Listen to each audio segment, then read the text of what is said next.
உன்னுடன் நம்முடன் சிவன் இருக்கின்றாரா, கடவுள் இருக்கின்றாரா அப்படின்னு எப்படி தெரிந்து கொள்வது அப்படிங்கறத பத்தி தான் நம்ம பார்க்க இருக்கோம்.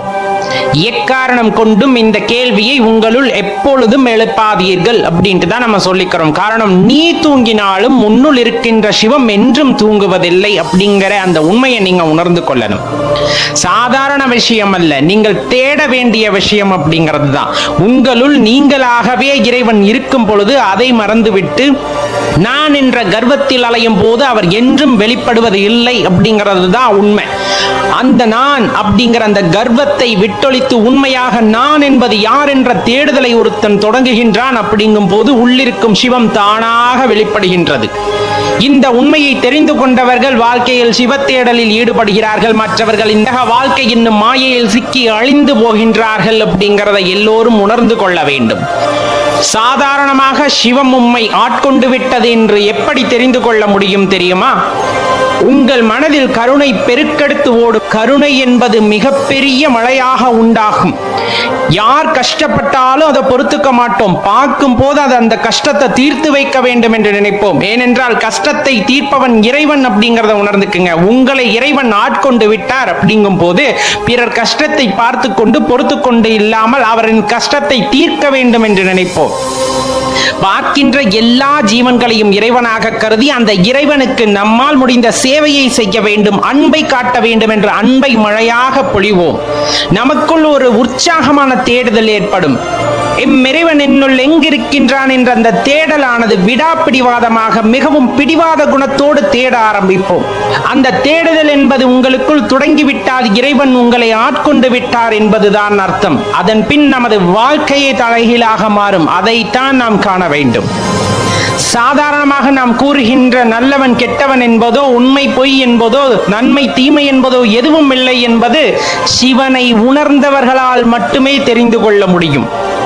உலகத்தில் இருக்கின்ற எல்லா உயிரினங்களும் எல்லா உயிர்களும் எல்லாவும் இறைவனாக இருக்கின்ற பட்சத்தில் நாம் பார்க்கின்ற பார்வை நேராக இருக்கும் பொழுது அனைவரும் தன்னுள் இருக்கும் சிவத்தை உணரும் போது இந்த உலகம் சுபிக்ஷமடையும் அப்படிங்கிறதுல எந்த மாற்று கருத்தும் யாராலும் சொல்ல முடியாது.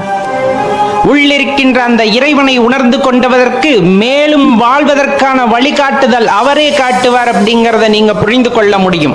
இறைவனை உணர்ந்தவர்களுக்கு அவர் ஒரு வழிகாட்டி அப்படிங்கிறது நல்லாவே தெரியும். நாம் எந்த முடிவும் எடுக்க தேவையில்லை, ஏற்கனவே அவர் நமக்கு விதித்தது. நமக்கு அவர் வழிகாட்டுகின்றார் நன்னெறியில் நடப்பதற்கு. இந்த உலகத்தை நேசித்து அதனுடன் இரண்டர கலந்து இறுதியில் இறைவனோடு கடக்கும் பாக்கியம் எத்தனை பேருக்கு கிடைத்து விட போகிறது சிவபெருமானை நேசிப்பவர்களை விட. உண்மையாக சிவபெருமானை நேசித்தால் கண்டிப்பாக இந்த உலகத்தில் இருக்கும் ஜீவன்கள் அனைவரையும் நேசிப்போம். நாம் இந்த உலகை நேசிப்போம், இந்த பிரபஞ்சத்தை நேசிப்போம், அதனினும் மேலான பரம்பொருளை நேசிப்போம். அப்படிப்பட்ட பாக்கியம் ஒருத்தருக்கு கிட்டிவிட்டது என்றால் அவரை விட மேலானவர் அப்படின்ட்டு நம்மளால யாரையும் குறிப்பிட்டு சொல்ல முடியாது. ஏனென்றால் இறைவனுடன் இரண்டர கலக்கும் இன்பத்தை அவர் பெறுகின்றார் அப்படிங்கிறது தான் உண்மை. ஆனா அவ்வளவு சாதாரணமாக கிடைச்சிடாது. அவ்வளவு சாதாரணமான நம்முள் இருக்கின்ற இறைவனை கண்டறிய முடியாது. உன்னுள் அந்த அன்பு பெருக்கெடுக்க வேண்டும், உன்னுள் இறைவனை கண்டறிய வேண்டும் என்ற வேட்கை தொடங்க வேண்டும். அப்போது சரியான குருவின் வழிகாட்டுதலுடன் அந்த தேடுதலை நீங்கள் தொடங்கும் போது இறுதியில் உங்கள் பயணம் வெற்றியடையும் அப்படிங்கிறதுல எந்த மாற்று கருத்தும் கொள்ள வேண்டாம். இறைவனை இனம் கண்டறிந்து கொண்டவர்களுக்கு என்றும் துன்பம் என்பதும் கிடையாது, இன்பம் என்பதும் கிடையாது. வெறும் பார்வை மட்டுமே, வெறும் மௌனம் மட்டுமே அவர்களிடம் இருந்து கிடைக்கின்ற பதிலாக இருக்கும். அவ்வாறு இருக்கும் போது நமக்கு கிடைக்கின்ற அமைதியும் அந்த ஞானமும் அந்த ஆனந்தமும் வேறு யாராலும் அடைய முடியாது அப்படிங்கிறத தெரிஞ்சுக்குங்க. அப்ப இறைவனை உணர வேண்டும். நம்முள் இருக்கின்ற இறைவன் நமக்கு வழிகாட்டுகின்றார். அந்த இறைவன் வழிகாட்டுதலில் நாம் தொடர்ந்து செல்கின்றோம். அந்த இறைவனுடைய நாம் இரண்டர கலக்க வேண்டும் அப்படிங்கிறத தான் இந்த நேரத்துல நீங்க தெரிஞ்சுக்கணும். எல்லாமல் அந்த பரம்பொருள் உம்முள்ளே இருக்கின்றார். தேடு அப்படின்ட்டு தான் சொல்றாங்க சித்தர்களும் ஞானிகளும். உள்ளே தேட வேண்டும், அதனை விட்டு வெளியே தயவு செய்து தேடாதீர்கள். உள்ளே தேடக்கூடிய ஞானம் இல்லாதவர்களுக்குத்தான் புறத்தேடல் அப்படிங்கிறது. அந்த புறத்தேடலிலும் மேலான ஒரு தேடல் அப்படிங்கிறது அகத்தேடல் அப்படிங்கிறத உணர்ந்து கொண்டால் போதும் உம்முள் இருக்கின்ற சிவம் வெளிப்படும். உம்முள் இருக்கின்ற சிவத்தை நீங்கள் உணர்ந்து கொள்ளலாம்.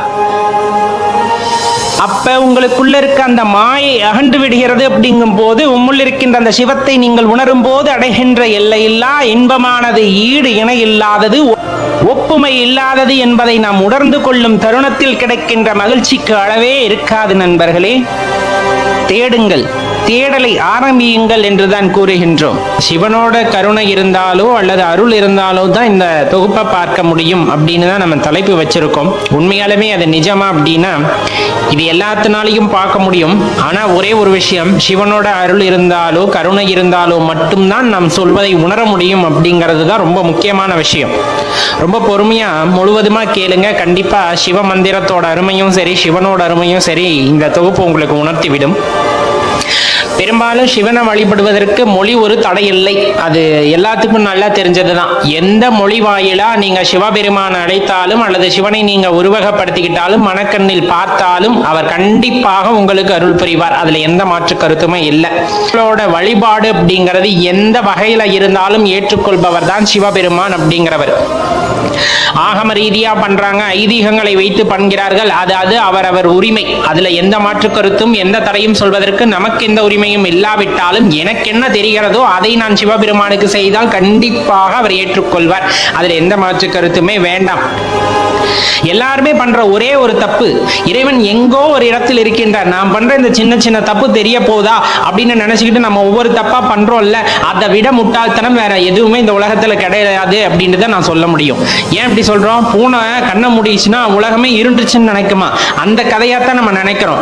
இறைவன் 7 கடல் தாண்டி 7 வானம் தாண்டி எங்கேயோ எல்லாம் இல்ல, இறைவன் உனக்குள்ளதான் இருக்காரு. இதை முதல்ல நம்ம புரிஞ்சுக்கணும். அப்ப எப்படி வந்துட்டு நமக்கான பலன்லாம் கிடைக்குதுங்கிறீங்க? இறைவன் நம்முள் நாமவே இருக்கின்றார். அப்ப நம்ம செய்யக்கூடிய சின்ன சின்ன விஷயங்களையும் அங்கு கணக்கெடுக்கப்படுகின்றன. அதாவது இறைவன் கணக்கெடுக்கிறாரோ இல்லையோ, உங்களது ஆன்மா அல்லது உங்களுக்குள்ள இருக்கின்ற அந்த எண்ணங்கள் கணக்கெடுத்து கொண்டே வரும். நம்ம இந்த தப்பை பண்ணிட்டோமே, நம்ம இந்த இதை செஞ்சிட்டோமே அப்படின்னு அதுவே கணக்கெடுத்துக்கிட்டு வரும். அப்ப இறைவன் எங்க இருக்கார் அப்படின்னா, நள்ளிரல் நட்டம் பயின்று ஆடும் நாதனே அப்படின்னு உங்களுக்குள்ளதான் இருக்கார். அப்ப நீ பண்ற சின்ன தப்பாகட்டும், நீ பண்ற உயரிய நற்பண்புகளாகட்டும் எல்லாமே கணக்கில் எடுத்துக் கொள்ளப்படுகின்றன. அதுவே கர்மாவாகவும் ஆகின்றன. நீ செய்கின்ற பாவ புண்ணியங்களுக்கு ஏற்பத்தான் அதற்கான பலனும் விளைகின்றன அப்படிங்கறத எல்லாருமே ஞாபகம் வச்சுக்கணும். அப்போ ஒரு விஷயத்தை செய்ய போறோமா, அதனால என்ன பலன் கிடைக்க போகுது? எங்கேயோ இருக்க இறைவன் இல்ல, எனக்குள்ள இருக்கின்ற இறைவன் அதை ஏற்றுக்கொள்வாரா அப்படிங்கிற அந்த முதல் கருத்தை நாம் முன்வைத்து நடைபோடும் போது நம்முள் இருக்கின்ற அந்த தவறுகள் எல்லாம் அகன்று விடுகின்றன. அதன் பின்னர் தான் நாம் ஒழுக்கம் நிறைந்தவர்களாகவும் உண்மையான பக்தி மார்க்கத்தில் செல்லக்கூடியவர்களாகவும் ஆகின்றோம். இதுதான் சிவத்தத்துவம் உணர்த்துவது. அதுக்கு அடுத்தாப்புல ரொம்ப முக்கியமா நம்ம சொல்றது ஒரே ஒரு விஷயம் வந்துட்டு யாருக்குள்ளேயுமே இருக்கக்கூடாது அப்படிங்கிறது தான். இப்ப நான் தொடர்ந்து சிவ வழிபாடு செய்யறேன், சிவனடியாரவே வாழ்ந்துகிட்டு இருக்கேன், அதனால நிறைய பலன்கள் கிடைக்குது, நிறைய சக்திகள் எனக்கு கிடைக்குது அப்படின்னா அதை தவறா பயன்படுத்தக்கூடாது. இன்னொன்னு, இந்த சக்தி எல்லாம் எனக்கு கிடைத்திருச்சு அப்படிங்கிற அகங்காரத்துல வந்துட்டு ஒருத்தர் இயங்குகிறார் அப்படிங்கும் போது அந்த அகங்காரம் எப்போது அவர் மனதிற்குள் வருகின்றதோ, அவர் சிவபக்தராக இருந்தாலும் சரி சிவனடியாராக இருந்தாலும் சரி, அந்த அகங்காரம் தலைக்கு ஏறும்போது சிவனருளானது அவர்களை விட்டு விளங்கிவிடும். ஏனென்றால் அகங்காரத்தை அழைத்து தாம் என்ற மமதையை அழித்து வருவதுதான் உயரிய சிவபக்தி அப்படிங்கிறது. அப்ப ஒருத்தருக்கு அந்த தலைகணம் ஏறுது அப்படிங்கும் போதே எல்லாமே போச்சு. அத்தனை வருஷம் 40 வருஷமா நான் வந்துட்டு தவம் இருந்தேன், 40 வருஷமா வந்துட்டு பூஜை பண்ணனேன், இவ்வளவு அருள் பெற்றனே அப்படின்னு எவ்வளோ பெருமை பேசிக்கிட்டாலும் அகங்காரம் அப்படிங்கிற ஒரு விஷயம் உங்களுக்கே தெரியாம உங்க தலைக்கு போயிட்டால் நான் தான் பெரியவன், நான் சொல்றதுதான் அப்படிங்கிற மாதிரி உங்க அகந்தையானது ஏறிவிட்டது அப்படின்னா கண்டிப்பா அந்த சிவபக்திக்கு பலன் இல்லாமல் போயிடும். நல்லா தெரிஞ்சுக்குங்க. அதே போலதான் பிற உயிர்களின் மீது அன்பு செலுத்துதல். மனிதனாக பிறந்து விட்டோம், நாம் தான் உயரிய சக்தி படைத்தவர்கள்னா அடுத்த உயிரினங்கள் மீது ஆதிக்கம் செலுத்த நினைத்தாலே அது பெரும் தவறாக போகும் சிவபக்தியில். ஏன்னா இறைவன் அனைத்து உயிரினங்களையும் சம உரிமையுடன் தான் இந்த உலகத்தில் வாழ்வதற்காக அனுமதித்துள்ளார். அந்த இடத்துல உன்னோட நிலைப்பாட்டை வந்துட்டு உறுதிப்படுத்திக்கிட்டு நான் தான் அனைவருக்கும் பெரியவன் என்ற மமதை வந்து விட்டாலே அனைத்து முடிஞ்சு போச்சு. அப்ப சிவபக்தியில அர்த்தம் இல்லாம போயிடும். நம்ம உடன் வாழ்கின்ற உயிரினங்கள், நம் கண்ணுக்கு தெரியாத உயிரினங்கள் எல்லாத்துக்குமே சம உரிமை இந்த உலகத்தில் உள்ளது என்பதை வந்துட்டு நாம் உணர்ந்து அனைத்து உயிரினங்களுக்குமான அந்த உரிமையை வழங்கி அவர்களுக்கான மரியாதையை செலுத்துவதுதான் ஒரு சிவபக்தனின் கடமை, சிவனடியாரோட கடமை. அது நல்லாவே எல்லாத்துக்குமே தெரிஞ்சிருக்கும். அதை முதல்ல நம்ம தெளிவா கடைபிடிக்கணும். ரொம்ப முக்கியமா சொல்லப்படுறது பொறுமை வேண்டும் அப்படிங்கிறது. எதுக்கு பொறுமை வேண்டும்?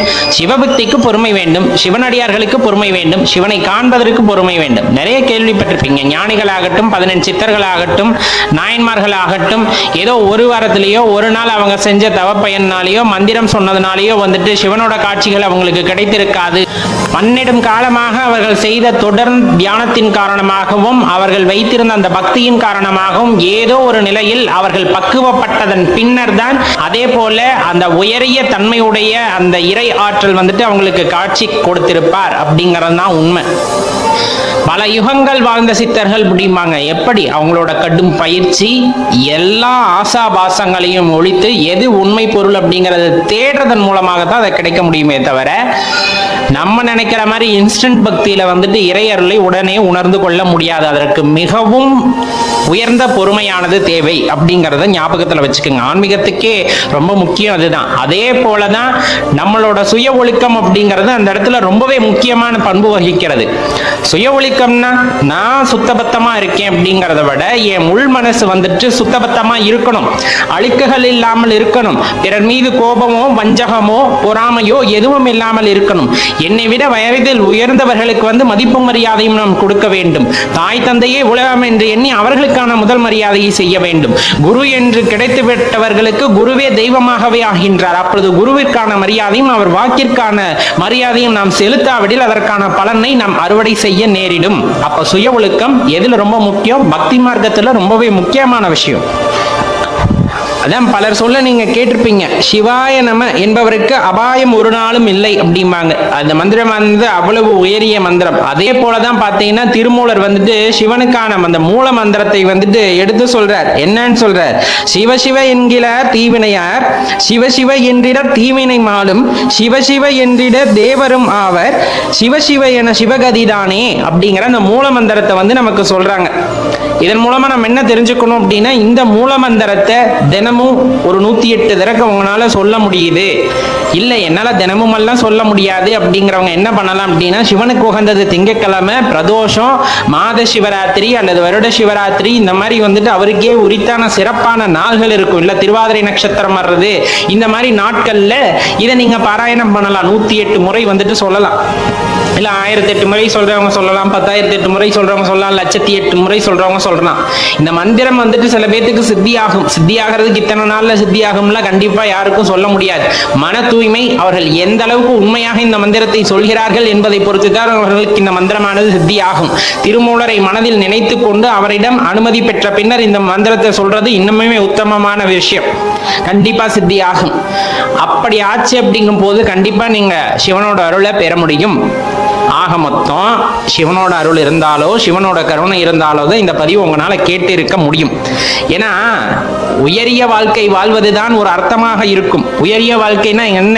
முதல்ல இறைவனை உணர்ந்து எல்லா உயிர்களையும் இறைவனாக உணர்ந்து அவர்களுக்கு செய்கின்ற சேவையை முறையாக நாம் செய்து நாம் வாழ்ந்ததற்கான ஒரு அடையாளத்தை இந்த பூமியில் விட்டு செல்வது அப்படிங்கிறது தான் உயரிய வாழ்க்கை அப்படின்னு சொல்லக்கூடியது. கண்டிப்பா இது உங்களுக்குள்ள ஏதாச்சும் ஒரு சின்ன மாற்றத்தை ஏற்படுத்தி இருந்தாலும் உங்க வாழ்க்கையில இது பெரும் பிரதிபலிப்பை ஏற்படுத்தும் அப்படிங்கறதுல எந்த மாற்று கருத்துமே இல்லை. இந்த பதிவு உண்மைதான் அப்படின்னு உங்க மனசுக்கு தோணுச்சு அப்படிங்கும் போது மற்றவர்களும் பயனடையட்டும், மறக்காம உங்க நண்பர்களோடையும் பகிர்ந்து கொள்ளுங்கள் அப்படின்னு கேட்டுக்கொள்கின்றோம்.